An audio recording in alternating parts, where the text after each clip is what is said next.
Salut! Je change un petit peu de décor parce que j'avais envie de faire une vidéo un petit peu plus personnelle que d'habitude où en fait je vais un peu vous raconter ma vie parce que j'ai eu la chance d'assister à des séances de cinéma assez cool, assez étonnantes, assez particulières et j'avais envie de partager ça avec vous parce que moi elles me font rêver, elles m'ont fait rêver, elles me feront toujours rêver. C'est des souvenirs qui me tiennent énormément à cœur et j'avais envie de vous les partager. La première projection dont j'ai envie de vous parler, c'était le 23 mai 2014, à l'occasion du Festival de Cannes, pour une projection anniversaire du film Pulp Fiction en cinéma plage, présenté par Tarantino lui-même. Ouais, je sais, ça pète un peu dit comme ça, mais c'était fou. En gros, pour revenir un petit peu sur mon histoire, j'ai fait mon lycée et mon BTS à Cannes. Ce qui fait qu'en 2014, pour mes 20 ans et pour les 20 ans de Pulp Fiction, une séance spéciale cinéma-plage, ce qui veut dire projection sur un écran au bord de la plage, sur des transats, en pote tranquille, est présentée par Tarantino. Et c'était complètement fou parce que depuis maintenant 24 ans, Pulp Fiction est un de mes films préférés. Et j'avoue que partager ma date d'anniversaire avec ce film, ça fait quelque chose. Et puis la projection était genre un peu moins d'un mois avant mon anniversaire, avant mes propres 20 ans. Donc ouais, ça fait bizarre de se dire qu'à la nuit tombée, sur la plage de Cannes, sur la Croisette, t'as un peu le héros de ton enfance, en fait, celui pour lequel t'as décidé de faire des études de cinéma, accompagné d'Uma Thurman et John Travolta, qui te frôlent, en fait, pendant que tu es dans ton petit transat, comme ça, en mode « Ah, mais qu'est-ce qui se passe ?» How many people have ever seen Pulp Fiction on a beach? Crickets! Et le film commence et tu dis, ils sont là, ils sont à 10 rangées de moi devant moi, c'est complètement fou. En plus tu entends le remous des vagues comme ça sur la plage pendant le film, c'est fou. Et au moment de la scène de danse, je vois, ils étaient au premier rang, on les voit, Tarantino et Uma Thurman se lever et commencer à danser. En fait c'est un truc de fou. Voilà, c'est je pense la séance de cinéma qui m'a le plus marquée parce que elle avait tout. Une des séances qui m'a le plus marquée ces dernières années, c'était le 26 janvier 2016 lors du festival de la bande-annonce au Grand Rex. C'était un cinéma que j'affectionne énormément pour son côté historique et surtout grandiose. En gros, pendant plus de 2h30, des bandes annonces de tous les grands films qui vont sortir en France sont projetés sur, attention parce que c'est ça qui pète aussi, sur le grand large. Donc le grand large c'est quoi? C'est quand on est au Grand Rex, en fait il y a un balcon supérieur tout en haut et il y a un immense écran qui est l'un des écrans les plus grands d'Europe si je me trompe pas, qui descend et qui est vraiment juste gigantesque. Il fait 30 ou 40, quelque chose comme ça. C'est quelque chose de fou.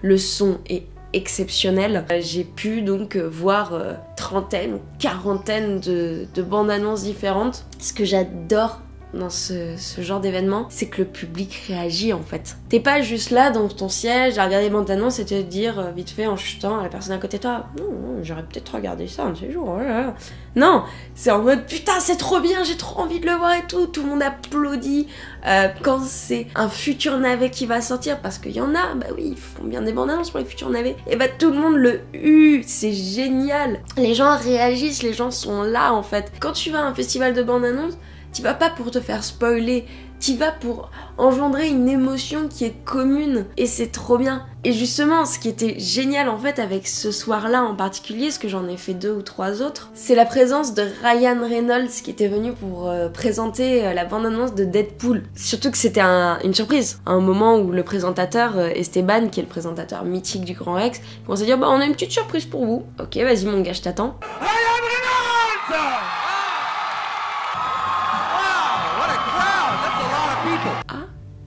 C'est beau. Ça, c'est pour ça que le Grand Rex, je pense que ça reste vraiment une salle de cœur. C'est que elle t'offre ce genre de beaux moments. Il y a eu autant d'étoiles dans mes yeux que dans le plafond du Grand Rex au final. Dans la catégorie des films où le public réagit, j'ai vécu une expérience il y a quelques mois seulement qui a été absolument dingue. Mais dingue! Alors que c'était le plus mauvais film que j'ai jamais vu. Le 15 février 2018, j'ai été invitée par des amis, au Grand Rex encore une fois, à aller voir le plus mauvais film du monde. C'était donc la projection de The Room de Tommy Wiseau en présence du réalisateur qui est une purge. Mais une purge la plus totale, c'est nul, c'est pourri. Mais j'ai jamais passé une séance de cinéma aussi dingue. Ce que je vous disais tout à l'heure par rapport au fait de parler pendant les séances, de réagir. Pendant ce film, en fait, t'avais pas le choix. La séance a été organisée en partenariat avec Panic Cinéma et Chroma, l'émission de Karim Debache. The Room, c'est un très mauvais film. C'est un très mauvais film où il y a des récurrences. On avait une petite fiche qui nous disait, alors, si vous voyez une cuillère à l'image, on vous a distribué des cuillères en plastique à l'entrée de la séance, et ben vous les balancez. Il y avait vraiment écrit... Merci de balancer vos cuillères en plastique. C'est pas une blague. Ou alors quand ils disaient Hi Mark. Oh, hi Mark. Tu devais gueuler toi aussi Hi Mark. Et donc en fait t'avais, je sais pas, 2000 personnes qui gueulaient Hi Mark. Et c'était trop bien. Et ce qui était encore plus fun là-dedans, c'est que la plupart des gens en fait connaissaient déjà un peu le jeu. Moi je connaissais rien en fait de ça. Il y a beaucoup de gens qui ont dit que ce genre de séance c'était pas du cinéma, mais pourquoi on parle pendant les films, pourquoi on rigole. C'est plus du cinéma à ce moment-là, en fait c'est un spectacle. C'est vraiment ça, c'est un spectacle. C'est comme quand vous allez voir le Rocky Horror Picture Show. Ouais, bah tu réagis, c'est un spectacle. D'autant plus quand c'est un film qui est connu comme étant mondialement mauvais, plutôt que de le juger, joue-le. C'est carrément plus sympa en fait. Sans les ajouter forcément à mes séances préférées, j'ai fait d'autres marathons au Grand Rex, celui de Gardiens de la Galaxie et de Deadpool, quand Gardiens de la Galaxie 2 et Deadpool 2 sont sortis. Alors oui, je sais, quand il n'y a que 2 films d'affilée, ce n'est pas un marathon. Ça reste quand même long. Ces 2 marathons-là, je les ai également fait sur le Grand Large. Le Grand Large, si vraiment un jour t'as l'occasion de le faire, fais-le. Oui, je sais, on pourrait croire que je suis sponsorisée par le Grand Rex à force de dire ça, mais juste, c'est une expérience de malade. Je vais finir de vous parler de mes séances préférées avec, je pense, celle qui m'a le plus touchée. Celle que j'ai gardée le plus en mémoire parce que elle aurait pu être anodine en fait, mais elle l'a pas été pour autant. Elle a eu lieu le 8 mars 2014 dans un tout petit cinéma qui s'appelle l'Astrada, qui se trouve dans le village de Montsartou, dans les Alpes-Maritimes, donc pas très loin de chez moi, enfin de là d'où je viens. Et c'était une séance assez particulière parce que j'y suis allée avec mon grand frère, avec qui je partage un très grand amour qui est celui en fait des films Disney. On a une énorme passion pour ça, on les regarde depuis qu'on est tout petit, on est passionné aussi du parc Disneyland. Mon frère fait une collection de films Disney en 16 mm. Et en fait, ce jour-là est sorti un film qui est, je trouve, beaucoup trop passé sous silence. Alors que rien que d'y penser, moi j'en ai les larmes aux yeux en fait. C'est le film Dans l'ombre de Marie de John Lee Hancock avec Emma Thompson et Tom Hanks, qui raconte en fait l'histoire de la création du film Mary Poppins. C'est un film qui est donc passé sous silence parce qu'il est sorti à la même date que 302. Déjà, le nom n'est pas très logique, désolée. Et quand on est allé le voir, le film avec mon frère, bah il y avait une queue gigantesque pour 302. Et dans la file pour Dans l'ombre de Marie, bah on était que tous les deux. Et quand on a pu entrer dans la salle, on a été 10. Autant vous dire qu'on était tranquille, hein. Mais en fait, c'est ce qui a rendu, je trouve, cette projection assez intime. Le film raconte l'histoire de Walt Disney qui rencontre l'auteur de Mary Poppins pour pouvoir lui demander en fait de l'adapter en film. On voit comment les chansons sont créées, comment il arrive à la convaincre parce que c'était une femme assez dure et assez renfermée. Et surtout, en fait, ce qui m'a le plus touchée, c'est que c'est un film...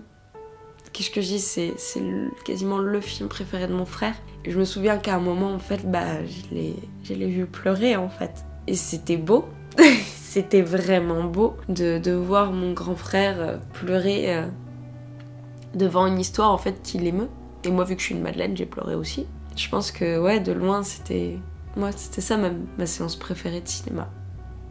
C'est là où je me rends compte qu'en fait le cinéma c'est pas juste se faire raconter une jolie histoire, en fait c'est partager un moment avec des personnes. C'est important en fait que les gens voient les mêmes films. J'ai l'impression de faire beaucoup trop de philo autour de ça, mais c'est ce que j'ai pu découvrir en faisant toutes ces belles séances de cinéma, et j'espère qu'il y aura il y en aura 1 milliard d'autres. Voilà, j'espère que cette vidéo vous a plu, que je me suis peut-être un peu beaucoup livrée, mais en tout cas moi ça m'a fait du bien. Et n'hésitez surtout pas à les mettre en commentaire ou à les partager ou à en parler. Racontez-nous en fait tous ces beaux moments que vous avez vécus devant un écran. Dans une salle de cinéma, dans une salle parfois même de cours ou chez vous, à quel point en fait de voir un film juste, ça peut faire quelque chose. Voilà, c'était cool. Peut-être que je vous ferai aussi un de ces jours mes pires séances de cinéma. Qui sait? On verra.